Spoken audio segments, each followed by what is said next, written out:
La première chose à faire, et à mon avis c'est un peu ce que nous faisons aujourd'hui, c'est distinguer dans notre vie ce qui dépend de vous et de ce qui ne dépend pas de vous. Par exemple, s'il ne dépend pas du public, d'arrêter d'être ennuyé par notre conversation. Mais c'est pas possible. Par contre, il dépend de faire abstraction de notre conversation pour rêver à ce qu'ils vont faire ce soir, cet après-midi ou à d'autres choses. D'accord, ça c'est voilà. Et donc Épictète disait, apprenez à distinguer ce qui dépend de vous et ce qui ne dépend pas de vous, puisque vous n'avez pouvoir que sur ce qui dépend de vous. Alors ça tend vers une stoïcienne, une philosophie stoïcienne, ça tend vers une vision un petit peu, je dirais, fataliste, c'est là. Je me dis que je suis libre, même si je suis en prison, je travaille sur mes représentations. Mais c'est-à-dire travailler sur ces représentations, on le sait tous, ça peut débloquer des choses dans la vie. C'est un peu... Allez, maintenant, je pose une colle, faites-moi la liberté de manière Bernard Stiegler. Est-ce que c'est la liberté là? Je ne sais pas si elle est là, mais c'est la liberté majeure du festival. Alors, est-ce que vous pourriez nous parler de liberté à sa façon? Je serais partisan là, de le faire sous, s'il est là, je le dis tout de suite, sous le mode ironique. Vous avez déjà beaucoup entendu Bernard Stiegler, on pourrait demander à un philosophe de s'amuser. Et ça donnerait ceci. Il y a dans notre esprit trois choses.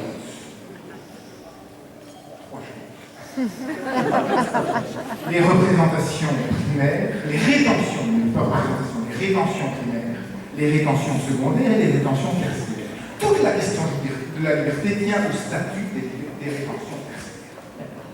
Je suis bien pour lui. Ça, c'est Bernard Stiegler. Alors, je poursuis. On en est arrêté. Non, c'est quoi? Qu'est-ce qu'on fait? On continue. Alors, c'est très profond.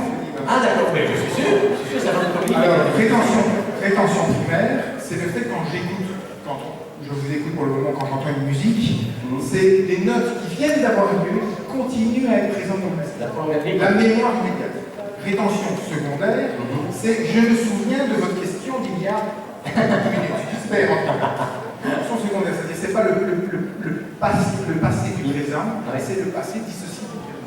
Et puis rétention tertiaire, c'est ce qu'on appelle les grandes inventions techniques de notre temps, l'invention de l'écriture, l'invention de l'imprimerie. Ce sont tous ce qu'il appelle les hypoménata, c'est-à-dire ces prothèses dans lesquelles nous avons déposé une part de notre psychique. Un livre, un ordinateur.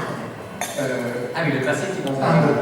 Dépose dans un mot. Toute la question aujourd'hui de la liberté se joue pour Bernard Stiegler dans ce qu'il appelle le pharmacone, l'invention de ces outils techniques peuvent être des poisons ou des remèdes. Il s'agit de transformer le poison des écritures, etc., en remède pour des usages de la liberté. Vous savez quoi, j'ai compris Bernard Stiegler avec vous. Voilà.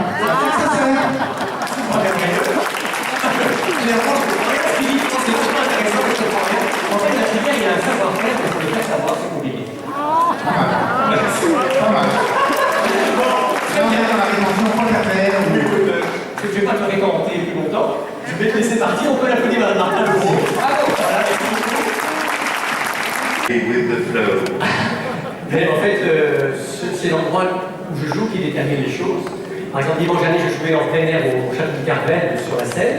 Et donc, quand on joue en plein air, il y a un certain temps avant que les paroles arrivent dans le fond des gradins. Et donc, fatalement, la distance, le rire qui revient est un peu plus lent que hier soir. Je jouais à la ville Saint-Denis, enfin, à côté de la ville Saint-Denis.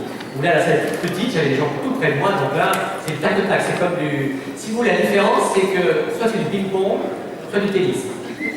Vous voyez? D'ailleurs, cette image t'est venue à l'improviste et elle est très juste. C'est-à-dire que la pensée se cristallise dans des formes d'improvisation. Donc je pense.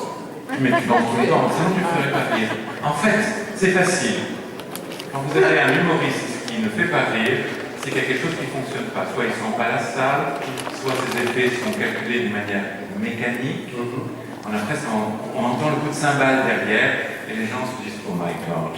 Et quand il y a de la pensée, ça veut dire que l'évidence, elle se produit là. C'est-à-dire tout d'un coup, vous avez chopé le regard de quelqu'un, ça vous fait penser à quelque chose, votre effet que vous connaissez par cœur arrive et vous rajoutez le mot qui tue. D'accord. Donc ça veut dire que ça rejoint ce que Bernard Stiegler disait en disant que même quand Michel Portal joue du Mozart, comme vendredi soir, il fait de l'impro quand même. Oui, et pour une raison très simple, et qui est aussi celle de l'humoriste. L'humoriste a déjà son canevas, il a travaillé comme un fou, il a essayé dans son couloir, et il a doués. Hein.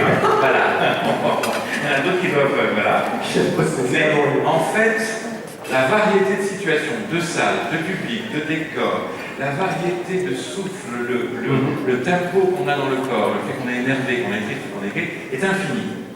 Donc, on ne peut qu'improviser. Ah, okay, parce que les possibles sont tellement nombreux qu'il faut choisir, non pas celui qui tombe sous la main, ça serait l'improvisation au mauvais sens, mais le meilleur. Ça demande de l'oreille, ça demande de s'ouvrir et de savoir où on est, que ce soit le musicien. Alors, Michel Portal, avec qui j'ai beaucoup discuté, on a préparé tout ça ensemble. Qu'est-ce qu'il cherche? Sa technique est au-delà du contestable. Il connaît l'œuvre. Mais dans Mozart, il se passe des choses qui sont proches de la perfection, à laquelle on doit répondre avec la perfection. Et là, tout commence, pas tout fini. Une machine, voilà, c'est parfait, je joue parfaitement, c'est fait. Non, pour les humoristes, pour les philosophes, pour les acteurs, pour les comédiens, pour les musiciens, c'est quand la perfection technique, la perfection de l'écriture, la perfection du lieu, de l'organisation, quand le public est totalement ouvert, il y a cette onde d'amour dont j'ai parlé, il y a à ce moment-là, on sent que l'horizon s'ouvre sur une mer infinie et on se dit, je ne veux pas me noyer, je veux y arriver et rapporter le soleil. Wow. Dites-moi, en fait, la vie, c'est une impro. On improvise tout le temps, en fait. La vie qui n'est pas subie. Parce que madame qui dort. Mais sinon, généralement. Elle ne dort pas. Elle ne dort plus. Ah ben voilà. Elle médite. Non, elle médite. Bah, par contre, vous avez improvisé votre chemise, hein, parce qu'un verre pareil, c'est improvisé, c'est pas préparé. C'est pas possible. On peut pas choisir.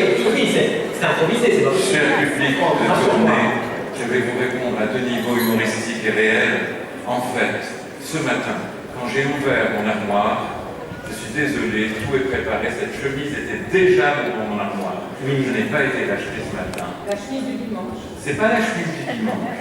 Vous ne me connaissez pas assez pour savoir que je fais L'autre raison, mais l'autre raison, c'est que tout d'un coup, cette chemise m'a dit hey, aujourd'hui c'est fête, tu as fait ton truc, tu ne trembles plus, c'est le bonheur, tu viens prendre ton pied, mets une couleur qui le dise. D'accord. Le deuxième. Mesdames et messieurs, je crois que chacun a ses couleurs. Elle est fâchée pour ici parce que ça rappelle le verre de Jean-Marc. Ah, mais pas du tout, parce qu'on a déjà échangé des blagues là-dessus, parce que nous sommes complémentaires. Bon, très bien, on applaudit Franck Perrault.